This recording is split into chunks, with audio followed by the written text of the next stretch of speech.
Olá pessoal, tudo bem? Espero que esteja tudo certo por aí. Hoje, como combinado, a gente vai falar do modelo cognitivo da ansiedade. Nós já falamos do modelo cognitivo da depressão, né? Vocês já fizeram um estudo de caso. Espero que vocês tenham quebrado um pouco a cabeça para pensar, né, aí no esquema, né, no funcionamento cognitivo da Lúcia, do caso, né? E hoje, então, a gente fala desse modelo cognitivo da ansiedade. Bom, os transtornos de ansiedade, eles são muito frequentes e muito incapacitantes. Então, por isso até que escolhi falar sobre eles, né? Então, tanto a depressão quanto a ansiedade são muito presentes, né, na população. Então, tem uma prevalência grande. E apesar de ter essa prevalência grande, então, de muitas pessoas apresentarem esses transtornos, eles representam muito sofrimento. Então a gente tem que olhar, estudar e se preocupar de fato com essas condições. Falando da ansiedade de maneira geral, a ansiedade, apesar de ser desagradável, né, para quem sente, ela exerce uma função adaptativa importante. Inclusive, né, na nossa história enquanto seres humanos, a ansiedade teve um papel crucial. Então, os homens, né, na pré-história, a humanidade, vivia uma série de eventos que representavam perigos reais à vida mesmo, né? Então, numa caça, fugir dos predadores. Essas situações, elas então despertavam, né, ansiedade no ser humano, e essa ansiedade prepara o homem para uma situação ameaçadora. Inclusive, esses elementos fisiológicos associados à ansiedade têm essa função mesmo de preparar para correr, preparar para a fuga ou para a luta, né? Então, a ansiedade tem essa função adaptativa. A definição da ansiedade, né, é que é um sentimento vago, desagradável, de medo, apreensão, que se caracteriza por tensão ou desconforto diante da antecipação, né? Então não é aquele sentimento que eu tenho quando eu tô de cara com o perigo, não. É um sentimento que eu tenho diante da possibilidade do perigo, da antecipação do perigo, né? De algo desconhecido ou de algo estranho. Então, a definição geral da ansiedade é esse sentimento ruim, né? Desagradável, de medo, que eu tenho pensando no que pode acontecer de perigoso, de desconhecido, de estranho. A ansiedade, até hoje, ela tem alguma função adaptativa. Por exemplo, você sentir ansiedade quando está dirigindo um carro, né, à noite, num dia de chuva, isso pode ser funcional na medida em que eu estou em alerta, né? Eu estou prestando atenção, eu tomo cuidado. Então, essa ansiedade pode ser, né, funcional em algumas situações, porque ela nos prepara, né, para pensando no que pode acontecer e a gente toma mais cuidado. Então, em algumas situações, a ansiedade ela é adaptativa. Mas algumas vezes, né, em alguns casos, a ansiedade, esse sentimento se torna tão intenso e incontrolável que começa a comprometer a qualidade de vida mesmo, né? As pessoas começam a ter a sua qualidade de vida prejudicada por esse sentimento. Geralmente, pessoal, assim, falando de uma forma muito geral, a ansiedade pode estar relacionada a crenças, né, que eu tenho. Então, crenças aí disfuncionais que eu tenho, crenças sobre mim como alguém vulnerável, crenças de que o mundo é perigoso e de que o futuro é incerto. Então, a gente vai ver, né, que existem diferentes transtornos de ansiedade, que cada um vai ter sua especificidade, né, e que cada pessoa também tem aí sua singularidade. Mas de maneira geral, a gente pode observar uma certa semelhança nessas crenças que parecem estar aí subjacentes às condições de ansiedade exagerada, né? Então, me senti muito vulnerável, então, de que eu não dou conta, de que eu não sou capaz, de que né, as coisas ruins podem acontecer comigo, o mundo é um lugar perigoso, ou o mundo é um lugar que eu não posso confiar em ninguém, e que o futuro é incerto. Eu não sei o que vai acontecer no futuro, é, eu não tenho certeza de nada, isso é muito ruim, né? E eu me sinto muito perdido. Essas crenças parecem estar aí relacionadas às condições de ansiedade exagerada. Mas, como eu disse, existem diferentes transtornos de ansiedade. E cada um vai ter aí, né, peculiaridades. A gente tem o transtorno de ansiedade generalizada, que é o que a gente vai falar hoje. Então, escolhi falar desse transtorno. Ele é a preocupação constante com diversas situações, né, cotidianas, com tudo. Mas a gente também tem o transtorno do pânico e agorafobia, então que nesses casos há uma preocupação excessiva com eventos que ocorrem, né, com o meu corpo. Então eu tenho a sensação de que eu posso estar tendo um ataque, eu posso morrer, né? E aí a gente tem aí as situações de ataque de pânico. Temos o transtorno obsessivo compulsivo, então que se caracteriza pela assim, invasão, né, de pensamentos repetitivos sobre, né, uma determinada situação. O transtorno de ansiedade social, o medo, né, a catastrofização sobre o meu desempenho nas interações sociais. As fobias específicas, medo de aranha, medo de barata, medo de avião, enfim, né? Os medos aí de vários objetos, eventos específicos.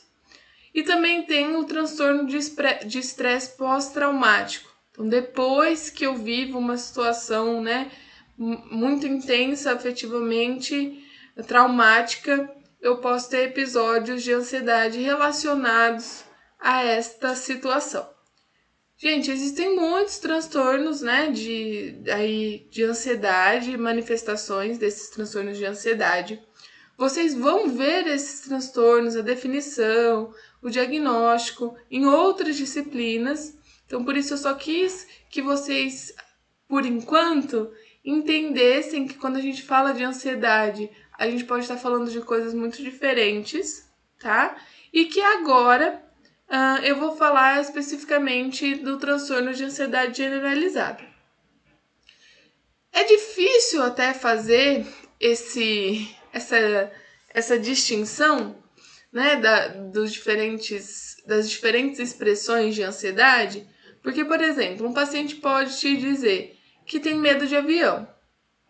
Eu fico muito ansioso quando eu vou andar de avião, eu tenho muito medo de avião. E aí a gente pode achar, por exemplo, que se trata de uma fobia específica. Medo de avião é uma fobia específica. Por outro lado, se a gente vai investigando mais, pode ser que a pessoa tenha medo de avião, porque na verdade o medo dela é que ela tenha um ataque, né, de pânico no avião e que aí ela não tenha como, né, ter auxílio rápido. Então, aí já seria um indicativo, talvez, de transtorno do pânico. Ou então, ela tem medo de avião, mas a gente investiga melhor e, na verdade, ela tem medo de que o avião sofra um acidente.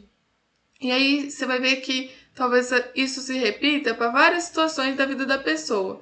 Coisas muito pouco prováveis de acontecer, a pessoa sente muito medo, né? Fica muito preocupada com coisas que a probabilidade é muito baixa de acontecer. Então, talvez esse medo de avião não seja uma fobia específica, mas seja uma ansiedade generalizada. Então, a gente precisa só tomar cuidado com isso, né? Para conseguir ter uma compreensão mais acertada da manifestação dessa ansiedade, tá bom? Mas vocês vão ver os critérios diagnósticos, discutir isso em outras disciplinas, tenho certeza. Bom, Vou falar do transtorno de ansiedade generalizada, porque dentre os transtornos de ansiedade é um dos mais frequentes, né? E se caracteriza então por preocupações excessivas e muito difíceis de controlar, relacionadas a diversas situações do dia a dia. Então não é só uma ansiedade relacionada a situações de interação social, né? Que seria a ansiedade social. Não é só relacionada a situações de desempenho, ansiedade de desempenho. Não, uma preocupação excessiva com várias situações, né, com várias áreas da vida. Por vezes, identificar, né, fazer o diagnóstico do transtorno de ansiedade generalizada é difícil. Por quê? A preocupação, a ansiedade, a dificuldade diante de situações de incerteza, que são características, né, do transtorno de ansiedade generalizada, muitas vezes são comuns a todos nós. Todo mundo sente ansiedade, preocupação, sente uma certa assim, dificuldade para lidar com incertezas. Né? Muitas pessoas sentem isso, isso é humano. E às vezes é difícil, então, fazer o diagnóstico, né, de alguém que tem o transtorno de ansiedade generalizada, porque essas características são comuns. Mas o que diferencia, então, né, uma pessoa que tem esse transtorno das pessoas em geral? Especialmente a intensidade com que essas pessoas vivem a preocupação, a ansiedade e a dificuldade com a incerteza e os prejuízos que isso causa na vida dela. Então, às vezes a diferença é mais quantitativa, né, no sentido de intensa nos danos que isso tem na vida da pessoa, do que até qualitativa, assim, né? Não acontece algo tão diferente do que outras pessoas sem um transtorno vivenciam, a não ser pela força, pela intensidade, pelo quanto que aquilo, né, impacta a vida da pessoa. E uma outra coisa também, né? Que muitas vezes dificulta o diagnóstico. Essa preocupação excessiva, muitas vezes, ela é valorizada ou associada como ser responsável, ser cuidadoso. Então, muitas vezes, o transtorno de ansiedade generalizada acaba sendo diagnosticado no final da adolescência, início da vida adulta, porque até então, né, essa preocupação excessiva é vista pela própria pessoa, né, e pelos demais como um símbolo de cuidado, de responsabilidade. E aí isso, né, vai sendo encarado como normal. Até que, né, lá no final da adolescência, início da vida adulta, isso começa a trazer sérios prejuízos para a vida da pessoa. Inclusive prejuízos físicos mesmo, né? Muitas vezes as pessoas com transtorno de ansiedade generalizada buscam ajuda primeiro para decorrências físicas desse transtorno. Então buscam, por exemplo, um gastro, porque está sentindo gastrite, né, dor no estômago, e aí é o gastro que identifica que aquela gastrite está associada a condições de ansiedade, enfim, encaminha aí para psicólogo, psiquiatra, né, ou busca ajuda por, sei lá, alergias de pele, e aí então vai investigar, descobre que está associado a essas condições de ansiedade. Então, o diagnóstico também é dificultado por essas questões. Eu trouxe para vocês os critérios diagnósticos do transtorno de ansiedade generalizada, só para vocês terem uma ideia, tá bom? Não é nosso objetivo aqui discutir essas questões.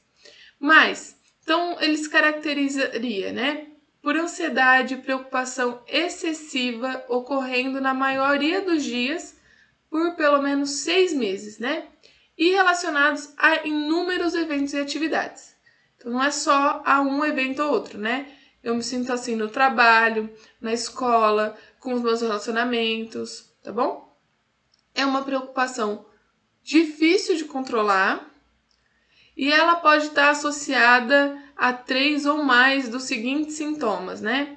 Inquietação ou sensação de estar no limite, cansaço, dificuldade de concentração, irritabilidade, tensão muscular, distúrbios no sono, né? Dormir demais ou ter muita insônia. E, claro, né, aí como um critério para quase todos os transtornos, né, esses sintomas físicos de preocupação ou ansiedade causam sofrimento na pessoa, né?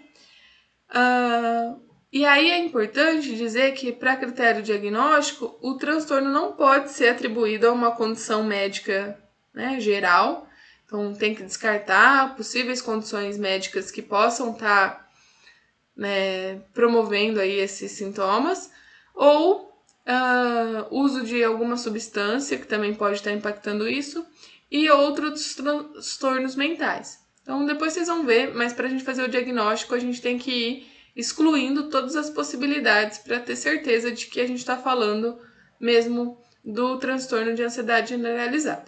Só para vocês terem uma ideia, né, do que a gente está falando.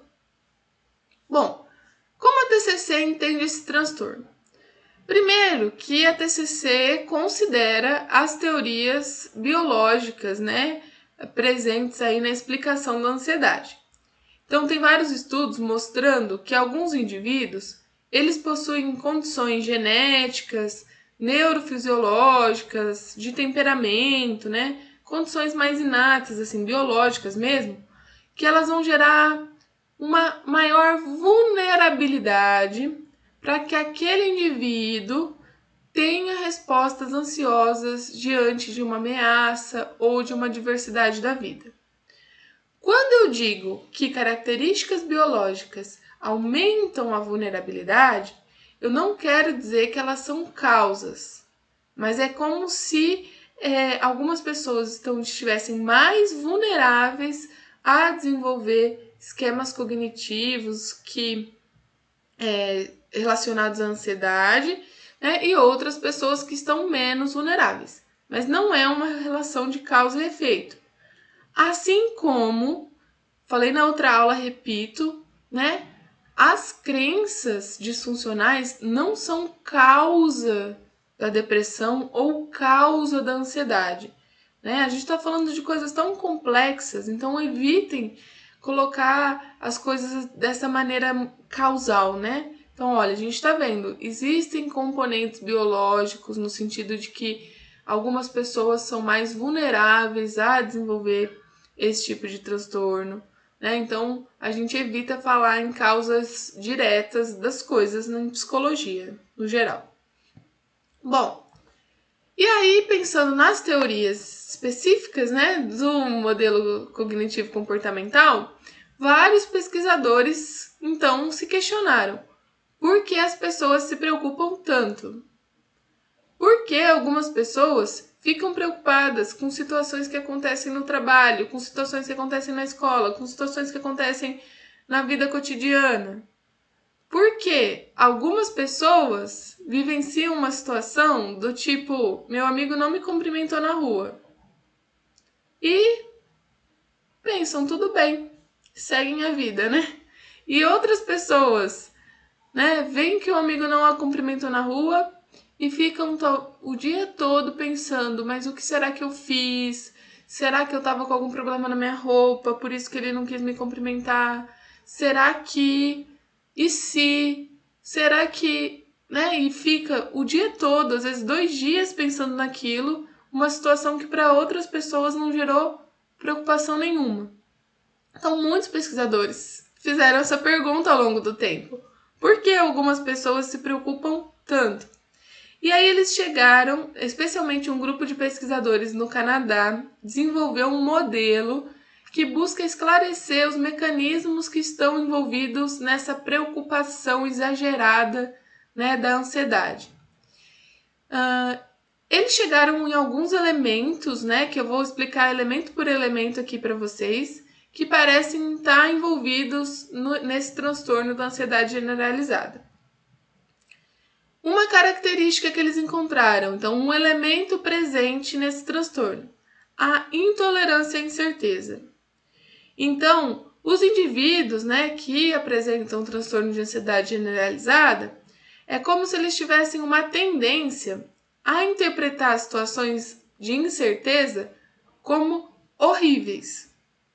Então, essas pessoas encaram uma situação assim, meio incerta, que não sabe como vai acontecer, como muito estressante, como algo péssimo, perigoso, ruim, né?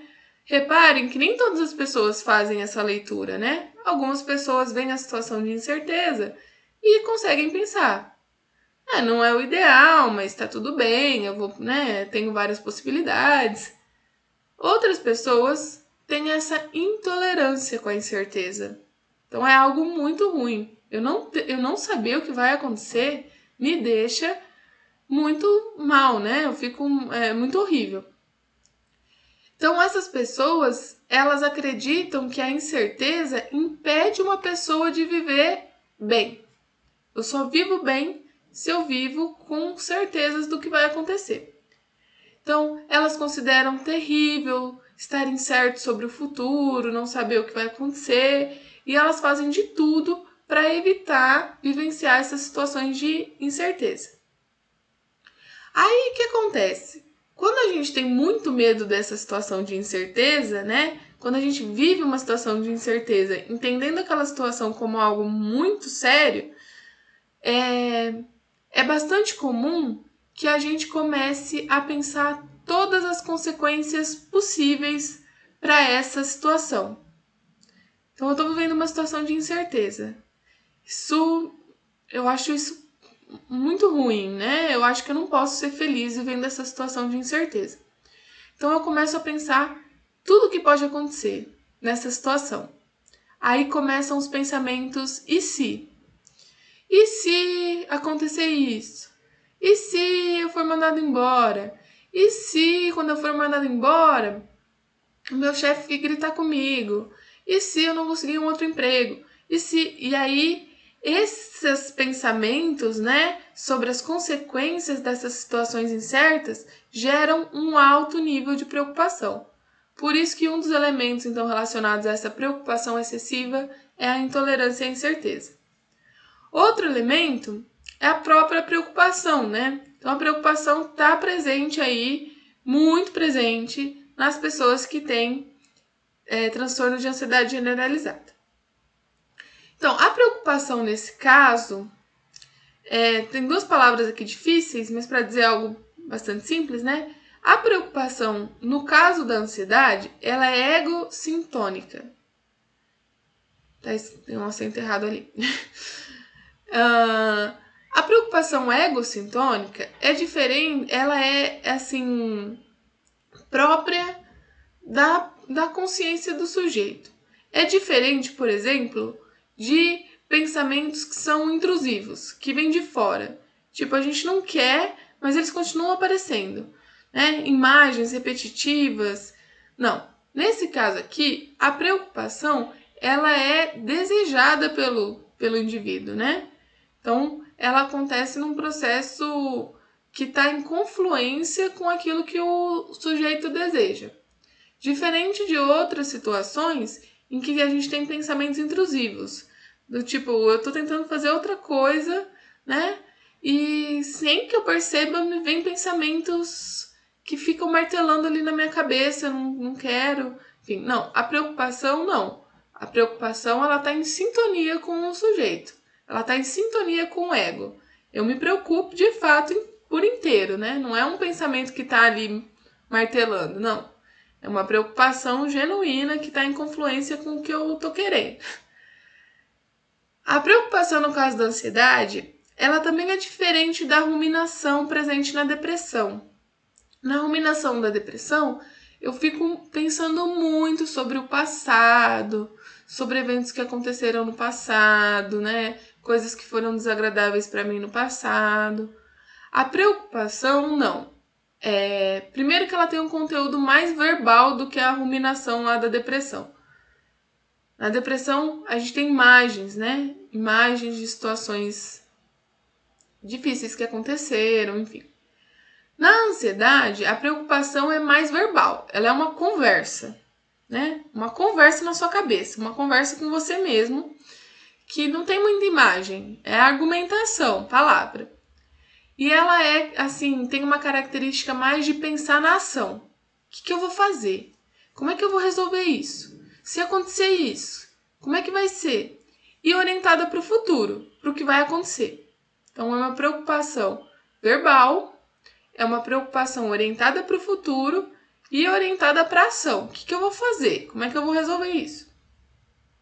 Aí os autores vão falar de 2 tipos de preocupação presentes na ansiedade. A preocupação do tipo 1, que são preocupações com os eventos externos e internos que não são cognitivos, né? Gente, preocupação com questões familiares, perder o emprego, com a saúde, né? As preocupações gerais.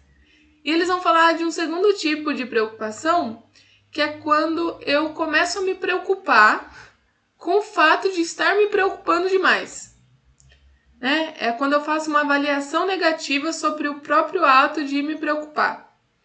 Então, são aquelas preocupações do tipo, eu tenho que parar de me preocupar, porque senão eu vou perder o controle, eu vou ficar louca, né? E aí eu fico preocupada com me preocupar. Então, na ansiedade, no transtorno de ansiedade generalizada, a gente vive esses 2 tipos de preocupação, tá bom?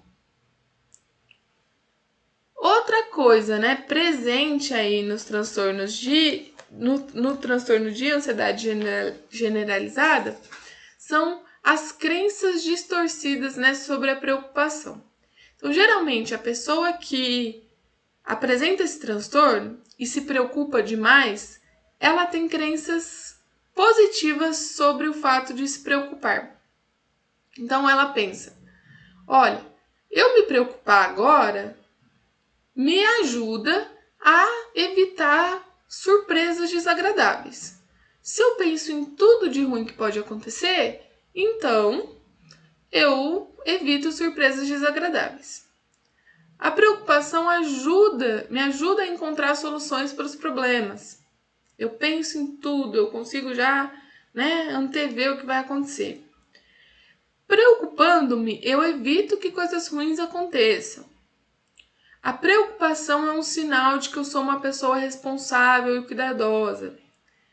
Então, apesar da preocupação estar trazendo diversos prejuízos para a vida da pessoa, muitas vezes a pessoa entende a preocupação, que a preocupação tem um valor muito importante na hora de, né, evitar situações difíceis. Então, tem crenças favoráveis à preocupação. Outra coisa presente, né, no transtorno, então a gente viu intolerância à incerteza, o excesso de preocupação, as crenças disfuncionais sobre a preocupação. Eu acho ótimo me preocupar, porque isso me ajuda a enfrentar situações difíceis. E outra coisa que também é presente, né, um outro elemento presente também nesse transtorno, é a orientação disfuncional para os problemas. Então, quando a gente vai resolver um problema, tem 2 coisas que estão envolvidas nessa resolução do problema. A primeira, se eu identifico certo o problema, se eu consigo identificar qual é o problema, se eu posso resolver o problema ou não, quais as chances, né, de resolver aquele problema. Então, primeiro, a compreensão do problema. E depois, as habilidades para resolver aquele problema. No caso das pessoas com ansiedade generalizada, elas têm boas habilidades para resolver problemas. Né? Se precisar, elas têm as habilidades necessárias para a resolução daquele problema. Só que elas têm algumas distorções na hora de identificar os problemas. Elas identificam problemas onde não tem e elas também tendem a achar que elas vão, assim, né, que elas são responsáveis pela resolução daquele problema, ou até mesmo distorções do tipo, fazendo uma previsão muito ruim sobre o resultado daquele problema. Então, as pessoas com ansiedade, né, generalizada, geralmente têm boas habilidades para resolver problemas, mas tem algumas distorções, né, tem uma orientação disfuncional na hora de entender o contexto do problema, se o problema é delas, se não é, né, se dá para resolver, se não dá, tá bom? Por último, isso mesmo, o último elemento é a evitação cognitiva. Então a gente viu 5 elementos aí que as teorias em TCC, né, apontam como presentes nesse transtorno. A evitação cognitiva, ela pode acontecer de duas formas. Ela pode ser uma evitação implícita, que eu não tomo consciência, que é automática, né, que acontece sem eu querer, e uma evitação que é explícita, que é voluntária, que eu faço porque eu quero, eu escolho fazer. Essa evitação explícita que eu escolho fazer são aqueles casos, assim, né? A gente até deu vários exemplos disso. Mas, por exemplo, eu, sei lá, vou estudar para a prova e me vem um pensamento do tipo, eu vou ir mal na prova. Isso me deixa muito ansioso. Começo, né, a me sentir muito ansiosa com essa situação. Aí eu tenho um comportamento de evitar pensar sobre isso. Então eu deixo o caderno e vou assistir uma série no Netflix. Tô evitando pensar sobre isso. Ou eu fui convidada para uma festa, mas eu tenho um pensamento do tipo, todo mundo vai rir de mim se eu for na festa. Isso me gera ansiedade e eu resolvo não ir na festa. Então eu tenho um comportamento, né, de evitação que evita que eu vivencie situações que me deixam ansiosa, né? Então a gente vai se afastando disso, voluntariamente. Mas existe também uma evitação implícita, sem que a gente perceba, que não é uma escolha nossa, que alguns autores têm apontado, que a própria preocupação é uma forma de evitação. É como se a gente tivesse, assim, um medo muito forte de algo, né? E aí, por exemplo, a gente sabe que o pensamento, quando ele vem com a imagem, ele é mais forte. Ele, né, desperta emoções mais intensas, reações fisiológicas mais intensas, quando a gente tem a imagem. E aí, os pesquisadores têm indicado que, às vezes, para a gente não entrar em contato direto com essa imagem, que nos causa muito medo, a gente começa a se preocupar e começa a pensar, né, falas verbalmente, argumentações, racionalizações, e se, e nananã, para evitar entrar em contato com essa imagem que nos causa muito sofrimento. Louco, né? E aí isso acontece sem que a gente perceba, assim. Acontece de maneira implícita. Mas, enfim, então tem várias teorias mostrando que talvez essa preocupação excessiva da ansiedade, ela funcione de fato como uma estratégia de evitação. Inclusive, alguns teóricos vão dizer que talvez as pessoas ansiosas, elas vivam assim em constante evitação de emoções fortes, de afetos profundos. É como se talvez, né, essas pessoas, através da preocupação excessiva, evitassem entrar em contatos com medos muito profundos, com traumas, com problemas de relacionamento que aconteceram na infância, ou mesmo que acontecem na vida atual. Então, que a preocupação funcionaria como uma forma de evitar entrar em contato com esses sentimentos mais fortes e profundos. Bom, gente, então esses são 5 elementos presentes no transtorno de ansiedade generalizada segundo a TCC. achar muito ruim as situações de incerteza, ter muita preocupação excessiva com as coisas, se preocupar inclusive com o fato de se preocupar demais, crenças positivas sobre a preocupação, né? A preocupação me protege, a preocupação é boa para eu me preparar para o que está para acontecer. Tinha esquecido. Problemas na hora de identificar, né? Distorções na hora de identificar situações de problema e a evitação, certo? Esses são os 5 elementos aí presentes. Só dar um spoiler sobre o tratamento, porque eu sei que a gente fica curioso para saber, e aí, né, o que a gente faz? Bom, algumas intervenções que podem ser feitas nesse caso primeiro, a modificação da atenção, né, e das situações que provocam, né, ansiedade. Então, por exemplo, eu tenho me sentido assim, muito ansiosa quando leio as notícias sobre o Covid. Cuidado, você não pode dizer para alguém, então não leia. Isso não existe. É como dizer, não pense num elefante branco. Isso não existe, né? Mas o que a gente pode fazer para modificar isso, né? Uma pessoa que está lendo notícias sobre Covid o dia todo, notícia de morte, UTIs lotadas, enfim, talvez propor uma outra atividade, uma outra, né, distração, uma atividade prazerosa, para que então haja uma modificação da atenção, né, dessa pessoa. A psicoeducação também é uma intervenção que precisa ser feita, ou seja, educar o paciente sobre o problema que ele está vivendo. Então, conversar com o paciente sobre o que é esse transtorno, né, como ele funciona. Então, tudo isso também ajuda. A reestruturação cognitiva, que aí, gente, é questionamento socrático, né, para examinar, investigar a validade aí dos pensamentos automáticos, das crenças, de fato técnicas de intervenção para modificação do funcionamento cognitivo da pessoa.